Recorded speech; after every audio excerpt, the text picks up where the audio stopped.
ॐ वंशीविभूषितकरान्वनीर्दाभात् पीताम्बरादरुणबिम्फलाधरोष्ठात् पूर्णेन्दुसुन्दरमुखादरविन्दनेत्रात् कृष्णात् परं किमपि तत्त्वमहं न जाने।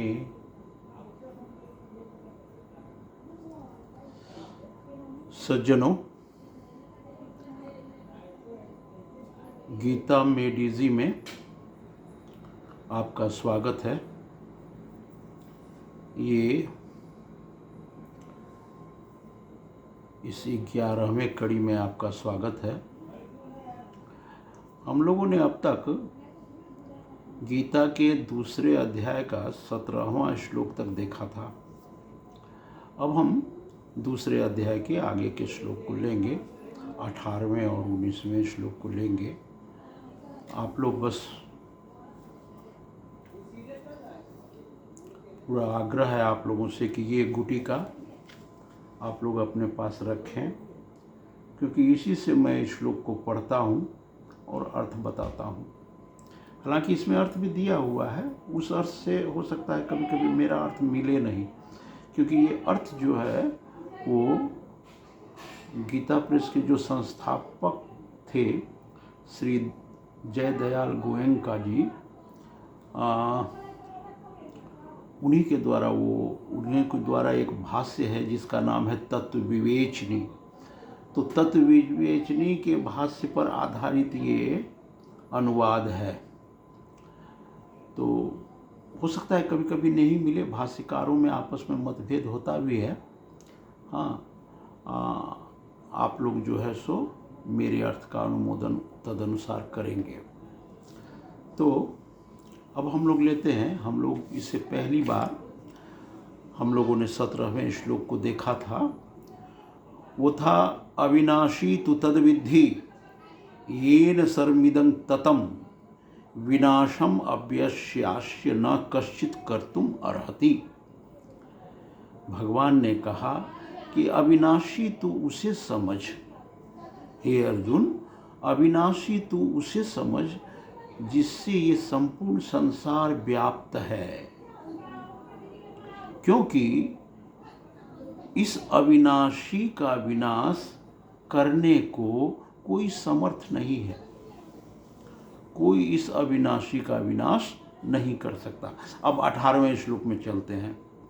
18वां श्लोक है, अंतवंत इमे देहा नित्यशुक्ता शरीरिणः अनाशिनो अप्रमेयस्य तस्मात् युद्धस्व भारत। देखिए, जो भगवान अब तक बताते चले आ रहे थे, शरीर और शरीरी में भेद, जो हम लोग अपने से ही जज कर रहे थे कि भगवान यही बताना चाह रहे हैं कि शरीर और शरीरी में भेद है, उस बात को इस 18वें श्लोक में स्पष्ट कह दिया। अंतवंत इमे देहा नित्यशुक्ता शरीरिणः। अंतवंत, अंत वाला, इमे ये देह है, ये देह जो है वो अंत वाला है। नित्य शुक्ता शरीरिणः, लेकिन इस देह में रहने वाला जो शरीरी है वह नित्य कहा जाता है, वो नित्य है। नित्य उक्ता, उसे नित्य कहा जाता है, वो नित्य है कहने का अर्थ है अनाशिनो अप्रमेयस्य। अब ये जो अनाशी है मतलब अविनाशी है और अप्रमेय है, इसको इंद्रियों के द्वारा देखा नहीं जा सकता, जाना नहीं जा सकता।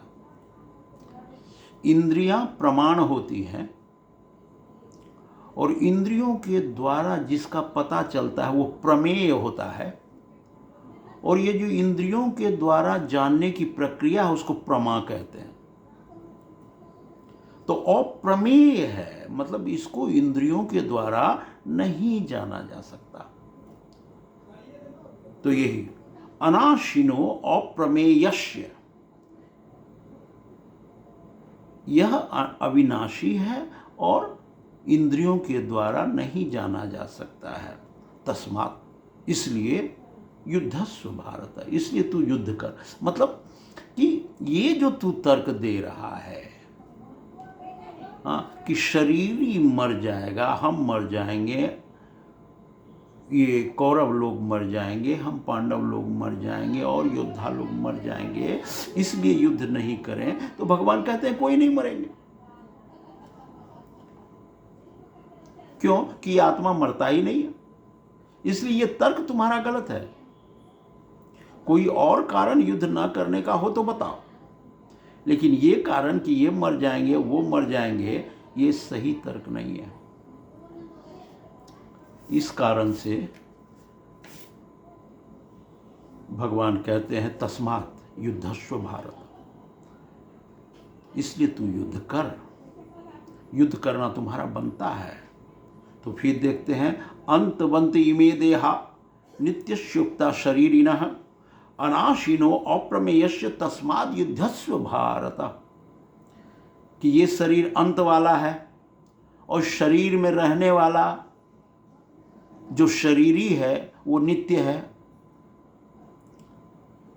तो क्योंकि ये शरीरी अविनाशी है, अप्रमेय भी है, इंद्रियों के द्वारा जाना नहीं जा सकता है, तू युद्ध कर, इसलिए तू युद्ध कर। अब इसके बाद 19वां श्लोक लेते हैं। य एनं वेत्ति हंतारं यश्चैनं मन्यते हतम् उभौ तो न विजानीतो नायं हंति न हन्यते। य एनं वेत्ति हंतारं, जो इसको मारने वाला समझता है, यो एनं, जो इसको वेत्ति जानता है, हंतारं मारने वाला, यश्च और जो यश्च मन्यते मानता है इसको, हतम मरने वाला, जो इसको मारने वाला समझता है, जो इसको मरने वाला समझता है, उभो तो न विजानीतो, दोनों में से कोई भी इसे नहीं जानते, इस आत्मा को नहीं जानते। नायं हंति न हन्यते, यह न मारता है न मरता है। अब देखिए, इसमें एक खास बहुत बड़ा कैच है। यह श्लोक जरा कठिन प्रतीत होगा आपको जब ये बात बताएंगे। क्यों? कि मरता नहीं है ये तो समझ में आता था, लेकिन अब अचानक एक नई बात फिर जोड़ी गई कि ये मारता भी नहीं है। ये कैसे हो सकता है? हम आप तो मारते हैं बहुतों को। जो लोग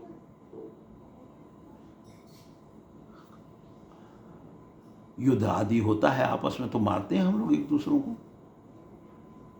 तो मारता भी नहीं है ये तो कठिन है बात। मरता नहीं है ये तो समझ में आता था, लेकिन मारता भी नहीं है ये तो समझ में आ नहीं रहा है भाई कि क्या बात है। मारता भी नहीं है तो इसका अर्थ क्या हुआ? इसका अर्थ आगे गीता में ये बहुत बड़ी बात है। अभी तक कई बातें जोड़ी गई हैं, कई बातें। पहला तो शरीर और शरीरी में भेद है, जो और ये अविनाशी है, सदा से है, सदा रहेगा। और एक इंपॉर्टेंट बात इससे पहले वाले श्लोक में भगवान जोड़े थे कि ये सर्वव्यापी है। अविनाशी तो तद विद्धि ये न सर्वमिदं ततम, सर्वव्यापी है ये। अच्छा, ये भी समझ में आया कि आत्मा शरीर से अलग है, आत्मा अविनाशी है और आत्मा सर्वव्यापी है। लेकिन अब कह रहे हैं कि आत्मा कर्म नहीं करता है। हाँ, क्योंकि ये मरता तो नहीं है, मारता भी नहीं है। अब लीजिए, यही मेन असल रहस्य यही है कि कर्म का आत्मा से संबंध नहीं है। यह एनं वेत्ति हंतारं यश्चैनं मन्यते हतम्, जो इसे मारने वाला समझता है, यश्च एनं, जो इसे मन्यते हतम्, मरने वाला समझता है, उभो तो न विजानीतो, दोनों में से कोई भी नहीं जानते। इस आत्मा को नहीं जानते। क्यों? कि नायं हंति न हन्यते। वो ये नहीं जानते कि ना ये मरता है ना मारता है। नायं हंति, मारता नहीं है, न हन्यते, मरता भी नहीं।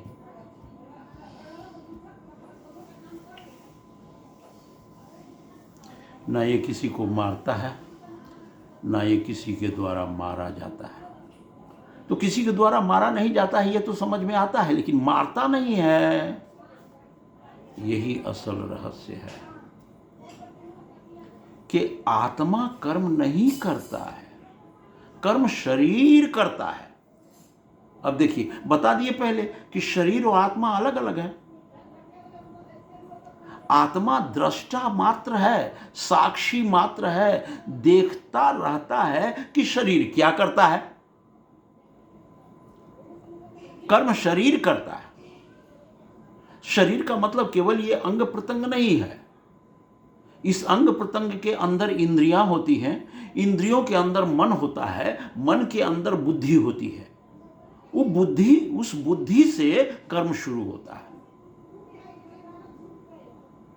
और यह बुद्धि शरीर का अंग है।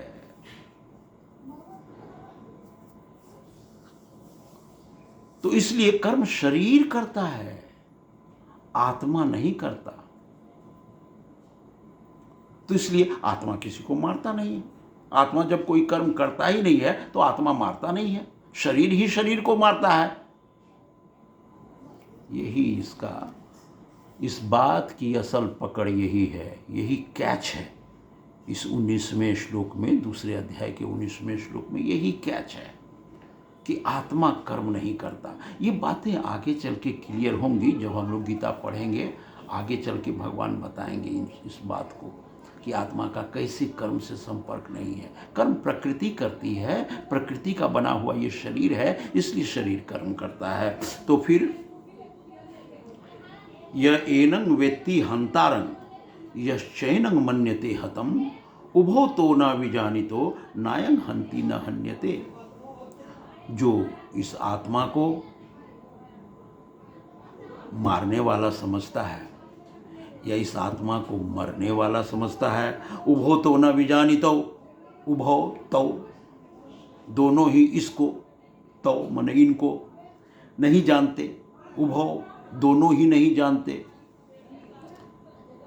क्या नहीं जानते? नायं हंति न हन्यते। वो नहीं जानते हैं कि ये मरता भी नहीं है, मारता भी नहीं है, मरता भी नहीं है, मारा जाता भी नहीं है, मारता भी नहीं है। तो ये आत्मा के बारे में जो हमारा कंसेप्शन है, हमारे विचार हैं, उसको भगवान जो जो श्लोक आगे बढ़ रहा है त्यों त्यों व्यापक बनाते चले जा रहे हैं। आत्मा के बारे में और विशेष जानकारी देते चले जा रहे हैं। अब कहते हैं, तो ये श्लोक है, इसके बाद का श्लोक है 20वां श्लोक। ना जायते म्रियते वा कदाचिन्नायं भूत्वा भविता वा न भूयः अजो नित्यः शाश्वतोऽयं पुराणो न हन्यते हन्यमाने शरीरे।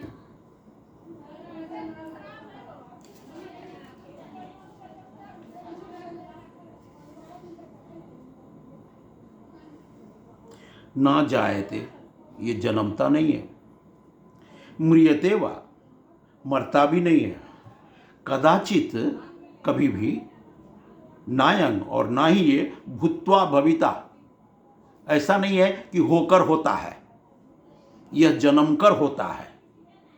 भूत्वा भविता, जैसे जब मिट्टी से घड़ा बनता है तो घड़ा होकर होता है। आत्मा में ऐसी बात नहीं है। नायं भूत्वा भविता वा न भूय, और ऐसा नहीं है कि नहीं होकर फिर होने वाला है।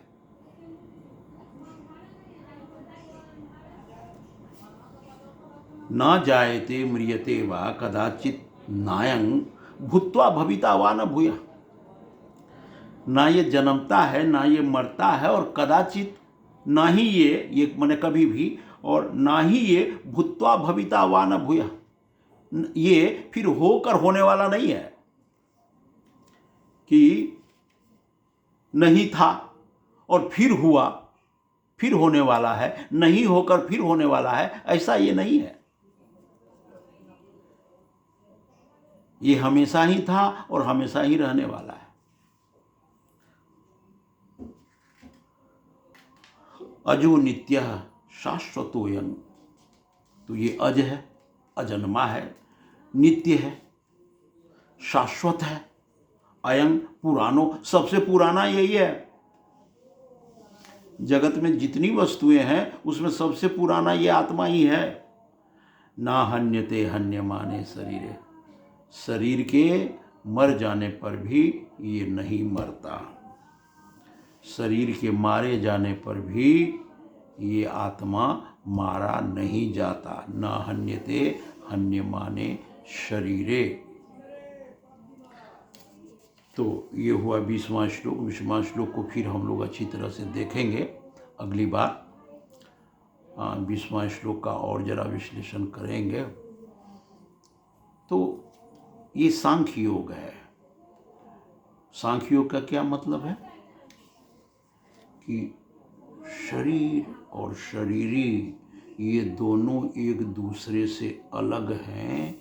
ये जो विचार है, ये जो दर्शन है, इसी को सांख्य दर्शन कहते हैं।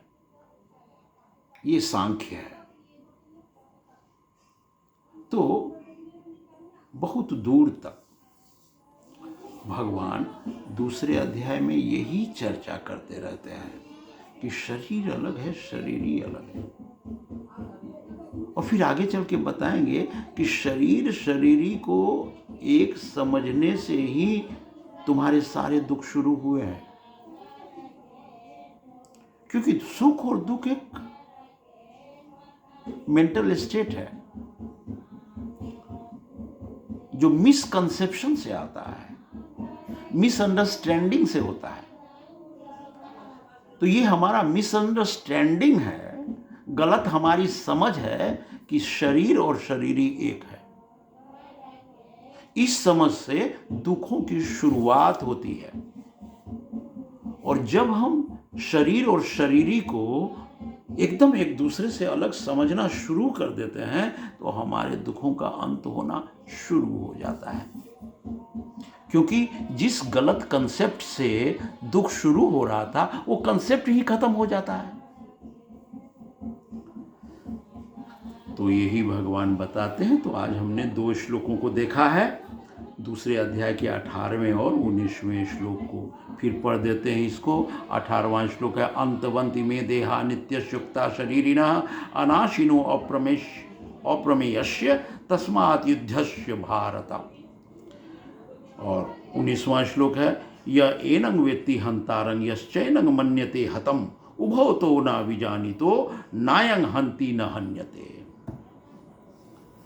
तो बस आज इतना ही। अगली कड़ी में हम फिर 20वें श्लोक को लेंगे, जरा और विस्तार से सांख्य योग की चर्चा करेंगे। और इस गुटिका को जरूर आप लोग अपने पास रखिए। यहीं से मैं पढ़ाता हूँ, यहीं से मैं व्याख्या भी करता हूँ। आप लोग हमसे जुड़े हैं, इसलिए आप लोगों का बहुत बहुत धन्यवाद। लाइक कीजिए, शेयर कीजिए, कमेंट कीजिए। कमेंट बहुत कम आ रहा है, कमेंट कीजिए। मैं चाहता हूं कि प्रश्न पूछिए। जितना ज़्यादा प्रश्न पूछेंगे उतना ही आपका भी कंसेप्ट क्लियर होगा। और जितना कंसेप्ट क्लियर होगा उतना ही दुख आपसे दूर होते चले जाएंगे। और सब्सक्राइब कीजिए, बेल आइकन को भी दबाइए ताकि जब जब वीडियो बनाऊँ आपको सूचना मिलती रहे। बस आज इतना ही। आप लोगों का बहुत बहुत धन्यवाद, बहुत बहुत धन्यवाद। ओम पूर्णमदः पूर्णमिदं पूर्णात् पूर्णमुदच्यते पूर्णस्य पूर्णमादाय पूर्णमेवावशिष्यते। हरि ओम तत्सत्, हरि ओम तत्सत्, हरि ओम तत्सत्।